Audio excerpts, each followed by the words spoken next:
Hi, my name is Kristin Arnold, and I'm a Master Facilitator with the Extraordinary Team. And today's topic is, so when do you need a facilitator? Actually, the better question is, so have you ever been in a meeting that was a complete waste of time? Either it took way longer than you had expected, or one person dominated the discussion, or another person hijacked the meeting completely, or you just didn't get to where you needed to go. Those are meetings where you could use a facilitator. Now, at a very basic level, anyone on the team can be given the role of being a process observer. Now, a process observer is somebody who's watching the process to make sure that you stay on task and on time, that you're following your agenda in the time frames allotted, and they're given permission by the team to raise their hand and say, we're getting off track, or we're not following our time schedule.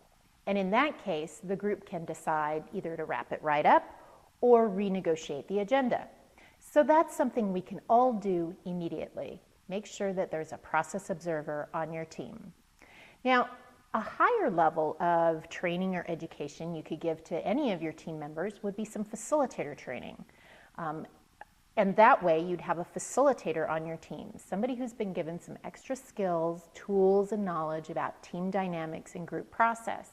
Now, a facilitator is given the role of helping the group get from point A to point B. Now, we know the shortest distance between 2 points is a straight line, but do teams work in straight lines? Oh no, that's why you get those worst teams ever.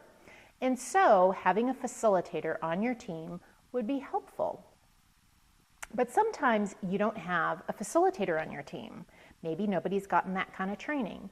In that case, go to your HR department or your organizational development department and see if they might have a small internal cadre of facilitators that they have who can come into your department or your division and facilitate your meeting.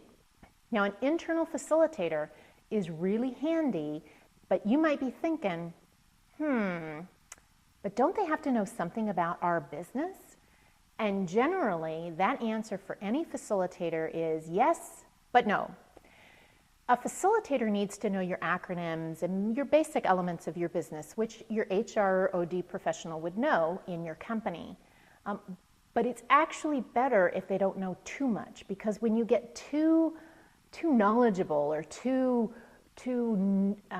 knowing about your content, then you get sucked into the conversation about the content, what the team is talking about, versus a facilitator is looking at the process, the how you're talking about it. And so actually, it's a good thing if you have somebody coming from outside of your organization, your department, your division, to help you facilitate that meeting. Now, for really important, what I call high-stakes meetings, you might want to have an external facilitator. That would be someone like me, somebody who is not attached at all to your company. They're not a consultant. Now, a consultant is somebody who has a depth and a breadth of content knowledge. Now, you might invite them to your team meeting if you don't believe the knowledge is resident in the room. However, an external facilitator brings process tools and techniques to the table. And so they're bringing a completely unbiased, objective viewpoint to the room. And you may not have that with an internal facilitator or a facilitator on your team. So you can use a facilitator either as a process observer, a facilitator on your team, an internal facilitator, or an external facilitator for some of those high-stakes meetings. And that's when you use a facilitator. Thanks for joining us, and check us out on www.extraordinaryteam.com. Thanks for listening.